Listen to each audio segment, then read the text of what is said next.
Hello, everyone, and happy Wednesday. Welcome back to the South Fulton Mental Health Collaborative's Wellness Wednesday Facebook Live.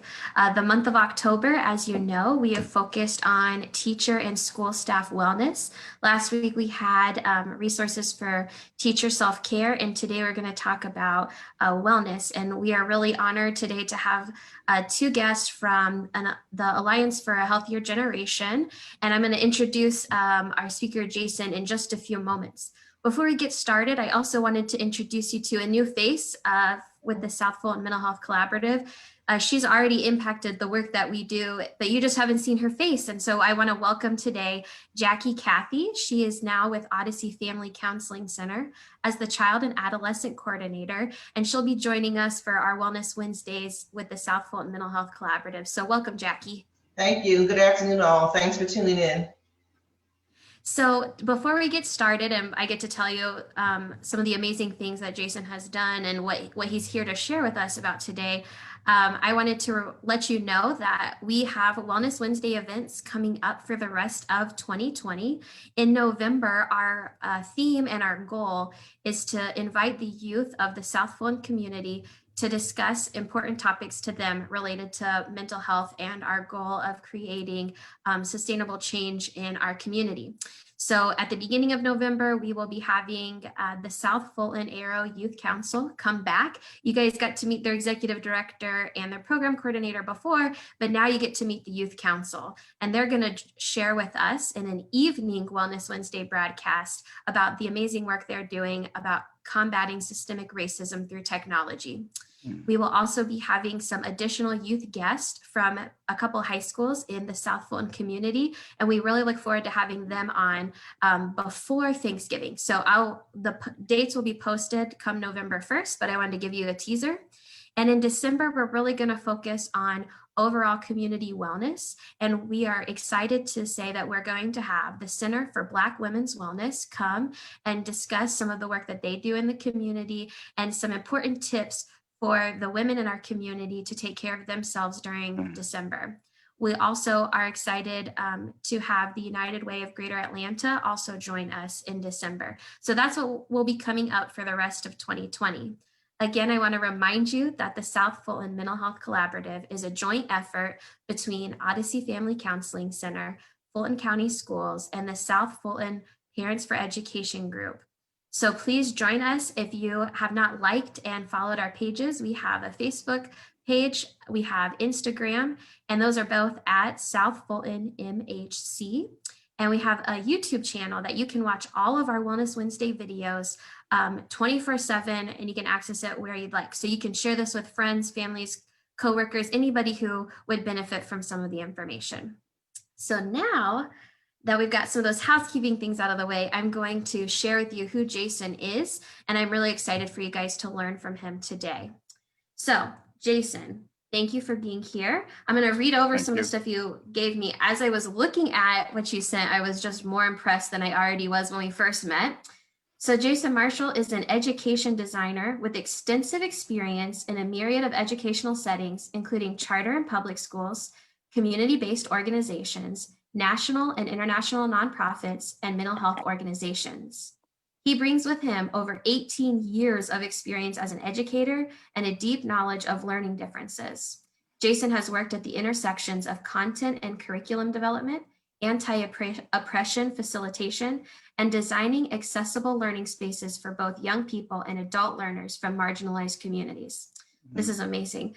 Jason has been engaged in diversity, equity, and inclusion efforts throughout his career.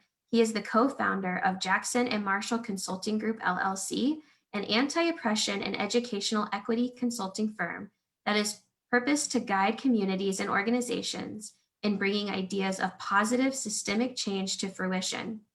So he's got a lot of great strengths, guys. He looks at the critical examinations of power, systems of oppression, institutional culture, purposeful communication, and intelligible action plans for creating environments grounded in principles of equity and justice. So he's going to fit in with us here, is what I'm telling you.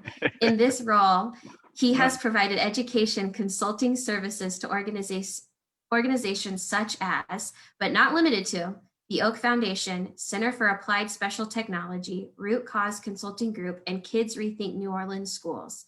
Additionally, he is the social emotional content manager for the Alliance for a Healthier Generation, which is why he's here with us today.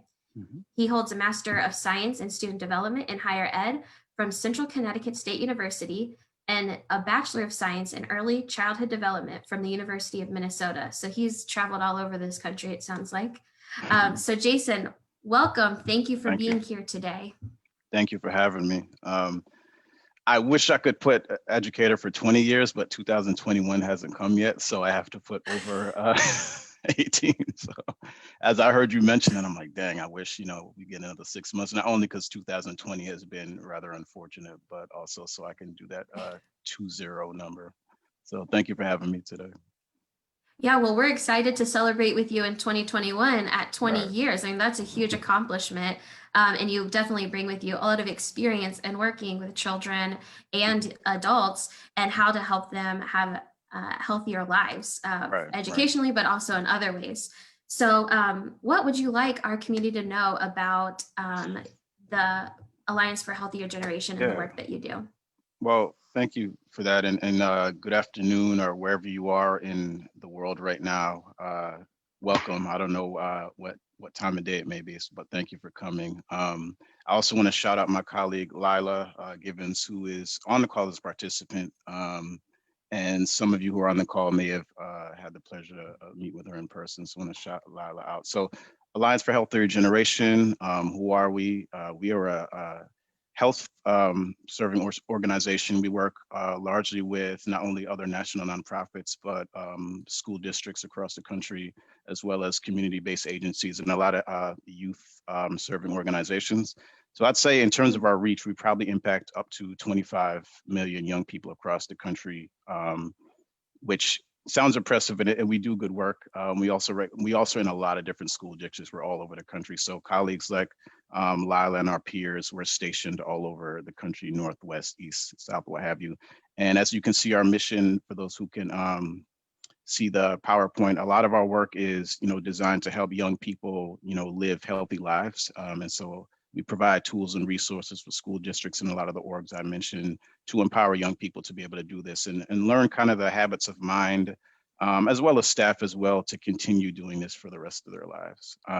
Specifically in RISE, I mentioned myself and Lila, so you can see Lila's pronouns as well as mine, he, him. So we work on the RISE team within the Alliance for Healthier Generation. So RISE stands for Resiliency in School Environments.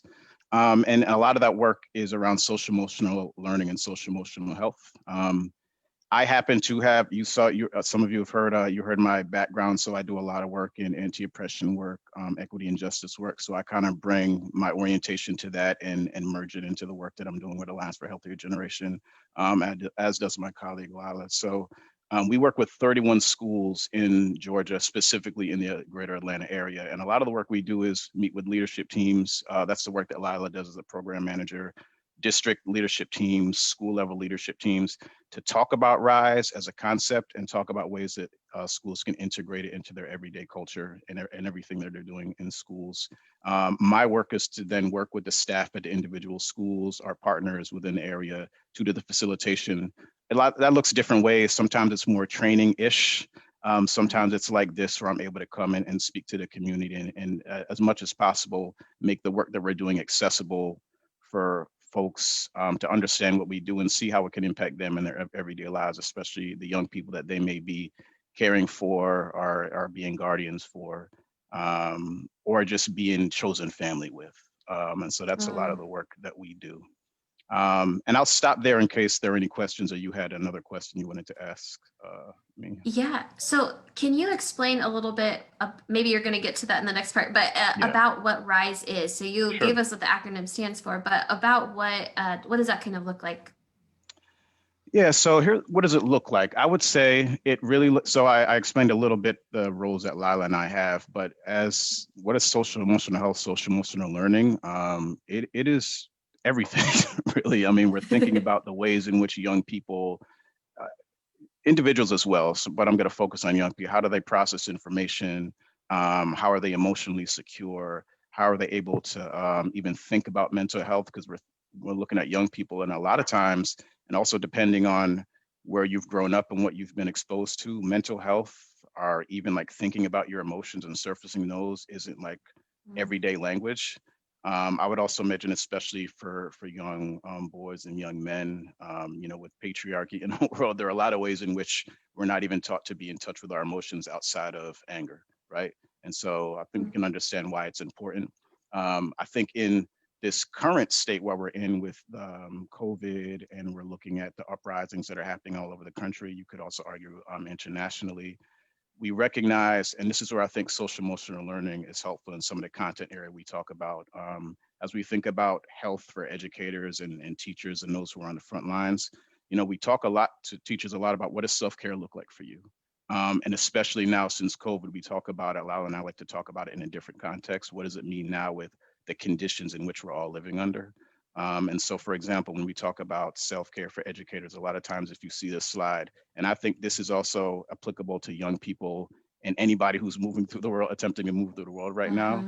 mhm. We talk about self-care. What does that look like? And recognizing, we ground a lot of it in recognizing, if you see this slide, that we're all juggling a whole lot of things, right? So I attempted Right. on this slide to show that these are things I believe young people and human beings in general are juggling. We're looking at parents, caregivers, mental health, job and food insecurity. What is it doing to your environment? And so we're also trying to center the most marginalized people that this is impacting. And if you see at the bottom, it says insert the rest of your life, right? Like all these things are happening. So we really want to talk about what does self-care look like. When we work with teachers or educators, we talk to them about what does self-care look like for you in the work that you do. For the purposes of this, I want to make sure that we're talking about not just educators, but community folks, because I recognize that um, this mental health collaborative with Odyssey and Fulton County and the community, it's all of us. So I want to make sure Mhm, as much as possible when I'm talking about it, I'm mentioning, yes, the work that I do is mainly with educators within schools and organizations, but the beauty of social emotional health and social emotional learning, it's applicable to anyone at any stage in their life, right? And I mhm, think a lot of the nuance comes in what is their orientation to this language or these concepts before they come into any type of exposure to the content. And so we try to talk about what does that look like. So for instance, this next slide talks about the cycle of burnout. With educators, we talk about, what does burnout look like? How does stress manifest itself in your everyday life? And how do you help students be aware of that? And we talk about the burnout cycle, which we use this with educators, but if you look at this, we could apply it to all of our lives now, right? We think about enthusiasm. When I look at this, I think about when COVID started. Now, we knew COVID is serious, and obviously there's fear that comes with it. I think in the beginning as well, there was a lot of, I don't want to enthusiasm or kind of like vigor around, when we thought, well, like, maybe this is going to be 2 weeks outside of work or 2 weeks that right. our kids aren't going to school. So you remember we saw those videos and the TikToks with, folks putting different obstacle courses in their house. I think that lasted maybe the first 2 months. That was some level of Right. enthusiasm, right? Like we can order food, we can have family game night. And I think that's all great things, right? But then we kind of shifted when we kind of saw it was slow moving and saw the ways in which it's going to impact our lives. I think the irritability could come in, right? And when we think about Mhm, irritability, what are all the things that folks are mitigating in terms of their mental health, in terms of maybe not being to get out of wherever their place of residence? If they don't have, young people don't have access to schools and comforting caregivers or other peers, irritability can set in. That can turn into frustration where you literally have no options or seemingly no options in which to kind of feel better about yourself or be more connected to humanity. And then with the frustration, I feel like, and folks may be anywhere on this cycle at this moment, but I feel like, and I know for me, apathy came in where it's like, I mhm, literally can't do all the things that used to give me comfort. So I have to reorient to the current world that I'm living in, right? And then typically what happens with folks when they're going through the apathy stage, sometimes in the apathy stage, everything in the world means so much to you. And at the same time, things that should mean more don't mean anything. Like that right. apathy, that numbness that comes in. And then we kind of want to take action. So maybe it's, oh, we join um, a virtual dance group because we can't go to the YMCA to take our Zumba class. For me, I joined a virtual yoga group. Some folks are familiar with the versus battles, right? It's like, oh, Mhm, okay, let me go into the versus battles and listen to Monica or Brandy because I just need something. So let me get on yeah. Instagram Live. So I think the cycle of burnout, this is just an example of what we talk to educators about and kind of really move through. What does it feel like? What comes up with you when you're in these different stages? And also really do as much as possible to normalize that we all go through this at some level, or recognize different times where we've had these feelings. And one of the things that always is interesting that comes up in schools is educators will come and say, there's sometimes within one day that I go through this whole cycle. Um, and so I think I want to normalize this because I think we all can identify, even young people. I Mhm. think if we are patient and help them to kind of do that co-regulation so they can get out the emotions. I'm sure they feel all this, but how they verbalize it may be a little different. But we walk through this with educators. And really quick, I want to go through one of the things we talk about is when you're feeling stress in your body, what comes up with you? You know, can you pause and take a Mhm. moment? Like pause and take a moment and notice as you're in these stressful situations, what are the thoughts that are in your head? And I think it's important for folks before we even get into like the brain and body behavior. What you see here is at the top where it says in the moment, pause in the moment and check your bees. And so the pause is powerful and it's meaningful, and that's part of the work. And so if anybody's on this call, if you're an educator, if you're a young person, if you're in a situation where you're caring for young people or have access or proximity, that pausing and noticing what's even coming up in your brain is part of the work. And so that's meaningful. And I want folks to be encouraged that even if you're doing that and it's hard or you're anxious or afraid, just even taking the pause to check in, what is your what are you telling yourself right now?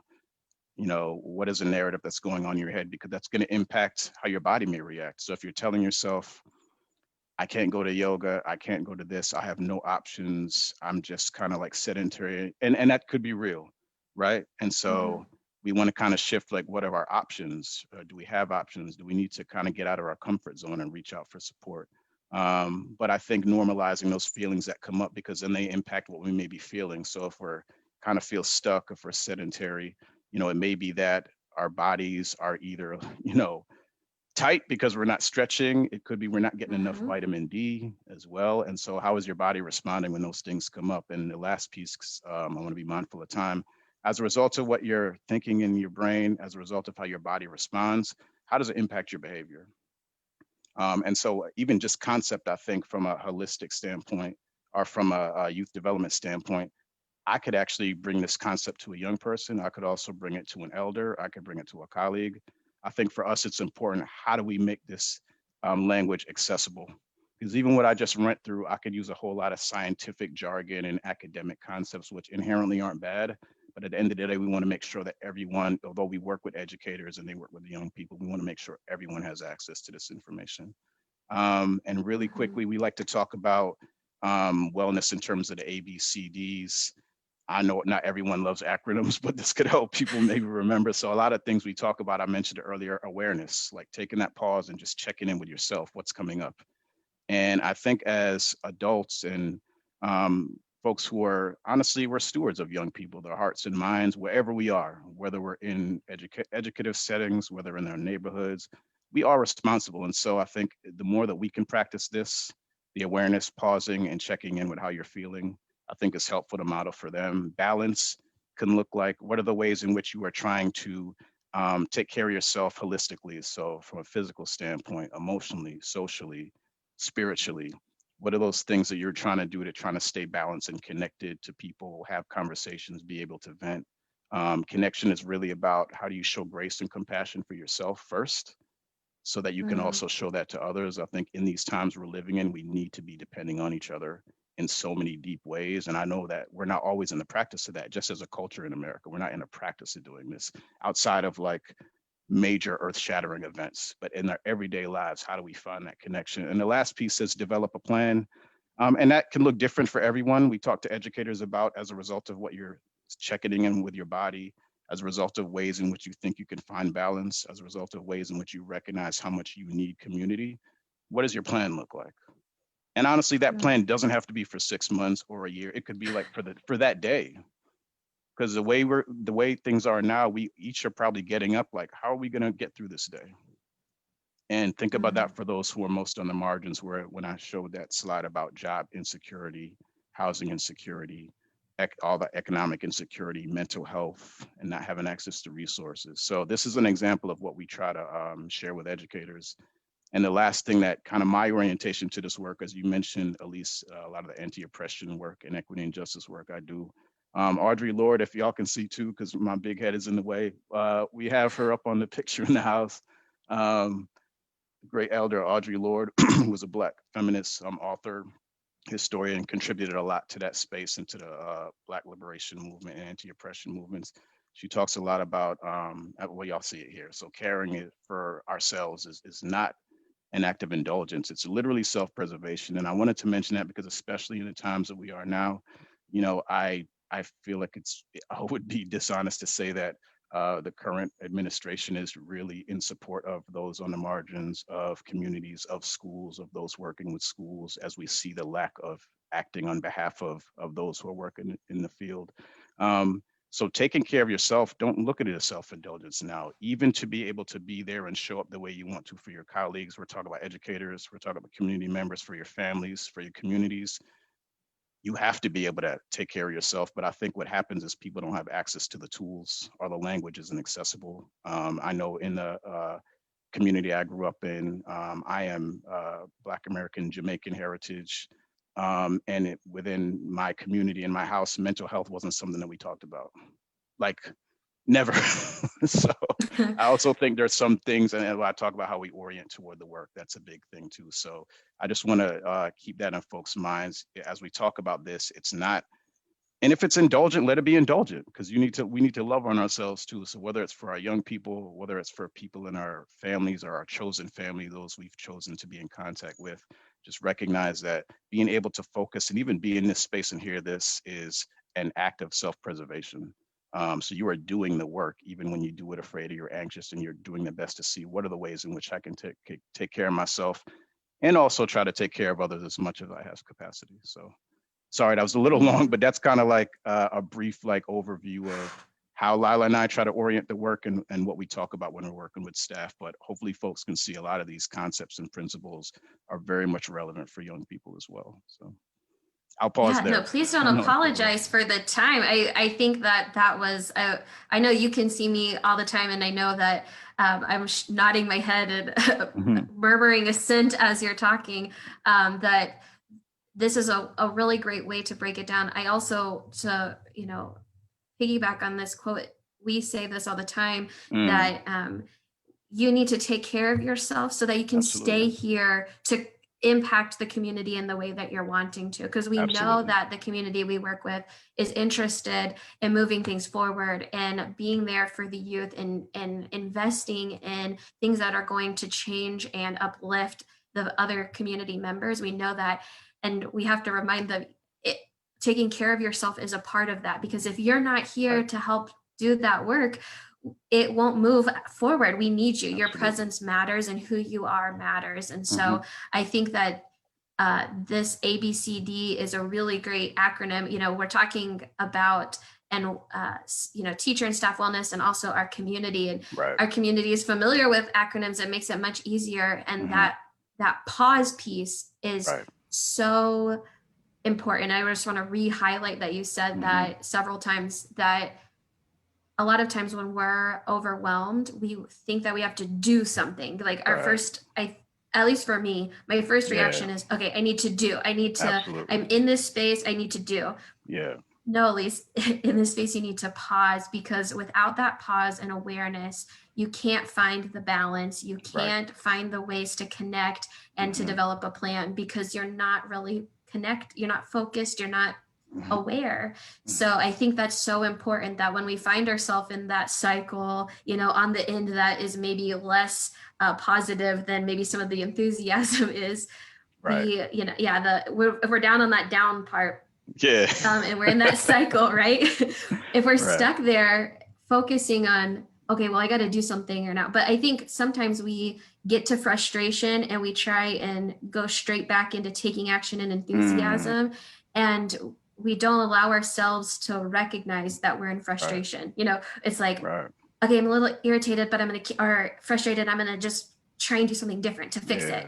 But sometimes we need to allow ourselves to feel it, connect to it, pause, and then breathe new life into it and take the Absolutely. action. Yeah. So I Right. think that's such an important part of what you said. And I'm really glad that you shared this. And these are very easy visuals for Mhm. people to take with them. And I think for people to teach others around them. I like the way that you said this Right. is community. So how is knowledge shared in a community through word of mouth? Mhm. You're sharing things. So to be able to draw this little cycle or say ABCD and teach that to Yeah. kids or to teach it Yeah. to Right. other partners that you have in your life Right. in all the different ways, this is exactly what you can pull out and go to. So I'm really glad that you shared that with us today. I'm going to check our Facebook to see if we've got any major comments or anything. We've got some likes and people just tagging their friends. We love to see that when people start tagging friends. We I have a just couple want to minutes interject a left. little bit and say that I appreciate the reminder concerning the connection of the 3Ds, because that's so important. It's a simple thing. And I think sometimes we underestimate that it could be just that simple, keeping those three things in check. And Right. so thank you for that reminder, because they work tangentially together, and Yep. you're not gonna make it without one of them. So if one of those is down, out of whack, or out of Right. whack. Right. So thank you for that reminder of how they work together in support of all that we do on a daily basis. I appreciate the work you're doing with our staff, because as you mentioned, any point of the day that can be in one of those cycles, Mhm. Mhm. as well as our students, and just realizing Absolutely. the fact that recognizing that you could be where you are is a starting point for both our students and our staff. So Mhm. thank you for those reminders. Yeah. You're welcome, Jackie. Thanks for sharing that. Yeah. Yeah, so being mindful of time, I wanted to just ask you real quick, how can school staff, teachers, other community members access this information? How can they get in contact with you guys? I know a lot of them want, if you have a social media platform or a website, if I would love for you guys to share that, and I'll make sure to also Sure. put that in the comments below. Mhm. But how can people access this information moving forward? Yeah, so right now, if you actually just go to Healthier Generation, if you have access to technology and just Google that, it will bring you to our website. On that website, it's fairly intuitive, so you can find information about the RISE program, RISC, that acronym. But I'd also want folks to take advantage of all the offerings that Healthier Generation has to offer. And I can also send information to you, at least after, if you have a listserv of sorts that to share with folks. I could share the deck, PowerPoint slides I have here. And we have some really good one pages as well that talk very kind of cogent, succinct. It kind of describes the work that Alliance for Healthier Generation does, as well as work that our RISE program does. So happy to share that with you. I didn't want to put it all on a slide here because that could be overwhelming for folks. So, I Yes. love having listservs after this, so you can share information with folks when they get the chance to let it marinate. So I can share that with you.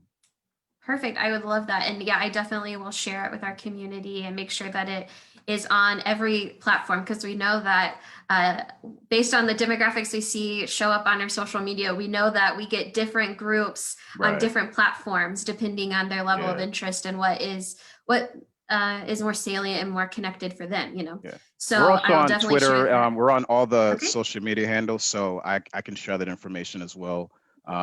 Sorry I didn't bring it here today. I'll share it with you, and then hopefully we can get it out to folks in the best method possible. No, definitely. I will love to share that with everybody, and we'll also connect our pages.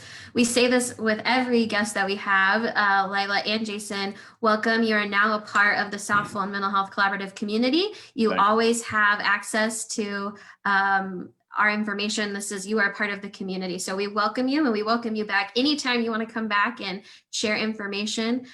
We are currently doing these virtual Wellness Wednesday events. And then in 2021, we're looking at some other options, and to make sure that people get this information and we can be doing things that keep our community safe, happy, and healthy and engaged. So that's what we're focusing on as we go into this last quarter of the year. Thank you so much for the information you've shared today. You're welcome. Thank you for having me. Yes, I am really glad that we were able to connect and that you all were able to be here. I want to remind our community who's watching, please like and subscribe to our pages, the South Fulton Mental Health Collaborative. And I want to let you know that Odyssey Family Counseling Center, as always, is nonprofit agency here in College Park, Georgia, that provides services to individuals from the ages of 4 and up. If you are hearing my voice and you are older than 4, we have services for you, or you are 4 and up. We have services for you. We have individual, family, group services. We also have a substance use program and a harm reduction program for those who may be interested or would benefit from that kind of support. Mental health is so important to everything we do. And this is a part of some of the things that we talk about with our clients. So if anything that you heard today is something that you'd be interested in, working with somebody who is available to you via telehealth, so it'll keep you safe and not having to come out into the community or come to another place and have to interact with other people, we are available to you. Our phone number is 404-762-9190, and we will set you up for you or somebody you know or your children. Or if you are a youth, we welcome you too. We also are in more than 25 schools in the South Fulton community. So if you're on the South Fulton Mental Health Collaborative, the odds are that we are working in your school. So the services are available for students in the school as well. Thank you guys so much for your time. We appreciate you taking the moment to check this out and listen. And I'll be sharing more information as Jason shares it with me so that you can even access even more about the Alliance for a Healthier Generation. So thank you guys and have a good rest of your week. Thank you. Thank you. Take care.